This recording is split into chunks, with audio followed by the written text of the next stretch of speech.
Boa resposta, gostei da sua resposta. As pessoas elas têm isso. Eu vou até dar uma lida aqui, eu recebi um e-mail.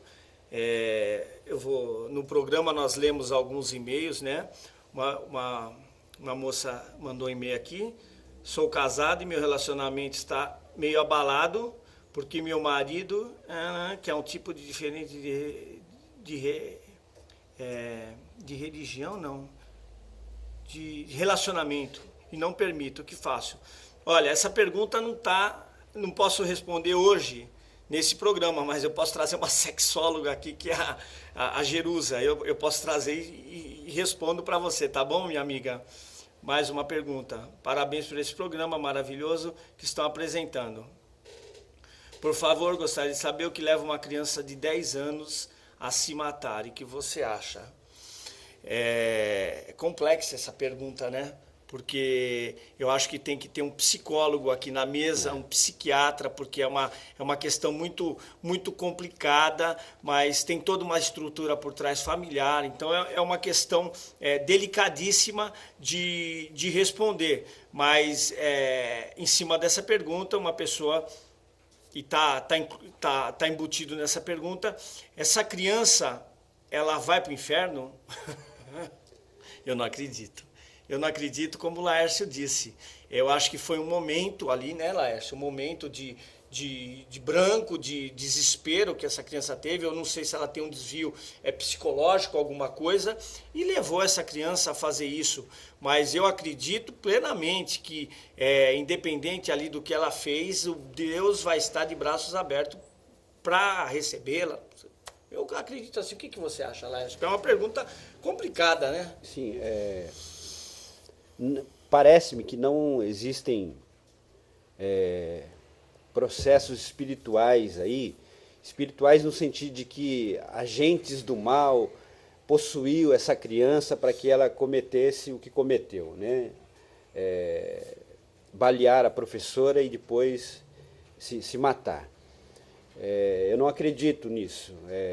Processos psíquicos, emocionais, se avolumaram no coração dessa criança e ela descarregou isso dessa forma, infelizmente causando-lhe a morte, né? Mas existem processos emocionais e psíquicos por trás que vão produzir graus de maldade, né? A maldade humana, a ambiguidade humana se revelando dessas formas, como bondade e maldade, é assim. E aí eu acredito que a proposta cristã, o segmento de Jesus, propõe uma espiritualidade que investigue, que te ajude a olhar para dentro do seu coração, da sua interioridade, para ir lançando luz às sombras que existem nos corações. Eu acho que essa é a proposta do cristianismo. Tem outra pergunta aqui, vamos ver se o Laércio pode responder para a gente.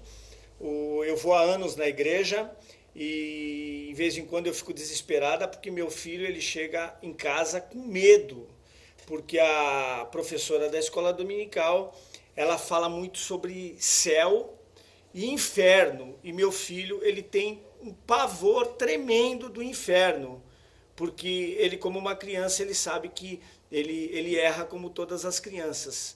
O que você poderia falar aí, Laércio, para essa mãe que está nos ouvindo? Porque é uma pergunta, é complicado, né? Vai na igreja para ouvir falar sobre inferno, né? Assim, deixa eu dizer uma frase aqui de um historiador da Unicamp, chamado Leandro Carnal. Ele diz o seguinte, que o medo e a culpa enchem mais as igrejas do que o amor de Deus. As pessoas não estão muito interessadas no amor libertador de Deus. Elas se apegam muito à culpa e ao medo. Então, o olhar para Deus é um olhar sempre interessado, sempre interesseiro, né?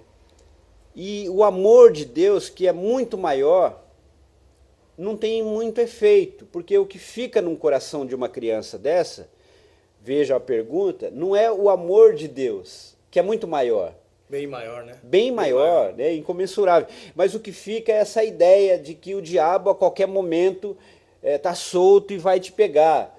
Se você errar, praticar qualquer coisa que seja, se deslizar, Deus vai te castigar e vai te mandar para o inferno. Quer dizer, essa ideia de medo, ela perpassa as religiões, todas as religiões. E aí eu volto a dizer, o cristianismo revelado na figura de Jesus é um cristianismo que me socorre à medida em que eu me lanço nos braços de Deus, me abandono nesses braços amorosos, e Deus, essa figura, vai lançando luz a essas dimensões que povoam o meu e o seu coração. Luzes e sombras estão no meu e no seu coração, né? E aí, Serginho, se você me permite, pode falar. Eu queria dizer o seguinte, que essa noção de diabo, de demônio, ela é uma forma antiga e medieval de trabalhar muitas maldades do ser humano. Amedrontar. Dante Alighieri já escreveu, pronto, né? O Inferno de Dante. O Inferno de né? Dante, ele fala muito sobre Como isso. que eu né? explico determinadas coisas? Eu me valho de imagens, de figuras. Isso é muito usado, por exemplo, na linguagem bíblica do Novo Testamento, né? No Novo Testamento é muito isso, né? Jesus fala de Jesus, inferno, ele fala de lixão, né? Ali, quando ele fala ali o inferno, aí ele está falando o seguinte: não faça da vida de vocês um lixão. Isso. Faça da vida de vocês uma coisa bonita. É mais ou menos assim, né? Isso. Ele não está dizendo, falando aquilo para guindar aquilo ali para outra esfera, para outro mundo. Para os dias atuais. Comece a viver hoje. É mais ou menos isso, não é? São questões existenciais. Né? Hoje, com toda a ciência, com toda a tecnologia, nós não usamos mais essa linguagem. O demônio possuiu, invadiu o corpo do fulano, do cicrano, e ele produziu maldades, né?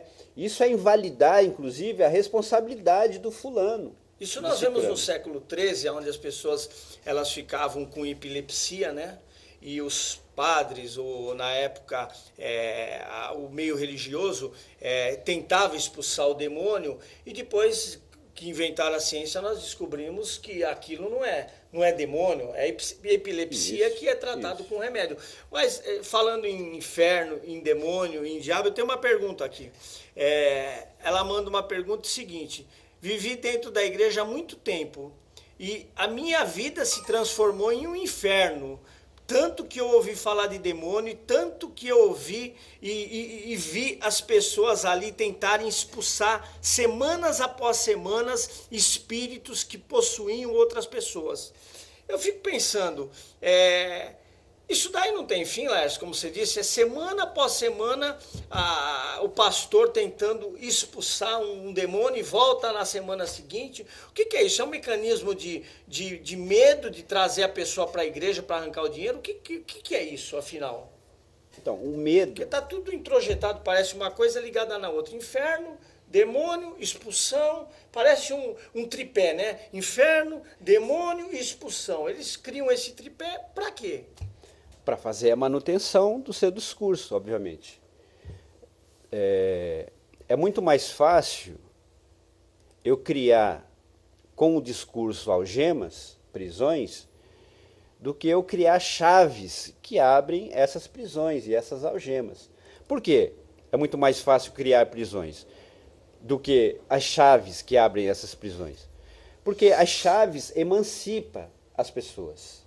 As pessoas se tornam mais conscientes. Olha, eu faço isso porque eu quero fazer isso, porque isso é bom, né? Porque você tem um contingente enorme no meio religioso, evangélico, principalmente, que as pessoas fazem o que fazem por medo, né? Por que você vai à igreja? Se eu não for para a igreja, Deus me castiga. Sim. Porque você toma um vinho? Não tomo vinho, porque senão o diabo vai... Né? Eu estou dando brecha. Quer dizer, o medo é que compõe toda a existência dessa pessoa. Quando você cria chaves para abrir e gera uma consciência, a pessoa não sabe o que fazer. com a gaiola aberta, com a jaula aberta. Então ela prefere ser amarrada, né? Agora, essa questão do diabo, de demônios, tem a ver com dimensões culturais, como formas